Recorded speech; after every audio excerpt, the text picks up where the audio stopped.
Pinagtibay ng Ika-10 Buntis Congress sa Mangaldan ang suporta para sa kalusugan at kapakanan ng mga buntis sa bayan. Umabot sa 256 na buntis ang lumahok kahapon, November 25, kabilang ang pinakamatanda na isang 47 taong gulang at pinakabata na 15 taong gulang na parehong nakatanggap ng kompletong maternal kits.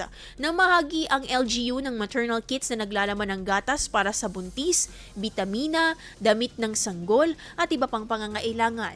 Binigyang diin ng karagdagang gatas na ang mga buntis na nasa unang hanggang ikatlong buwan ng pagbubuntis. Bahagi rin ng programa ang pagtuturo ng Municipal Health Office tungkol sa maternal, oral at mental health upang matiyak ang kalusugan ng ina at ng sanggol.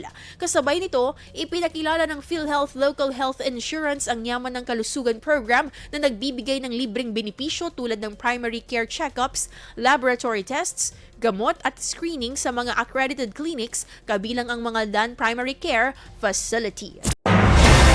IFM News. IFM News. IFM News.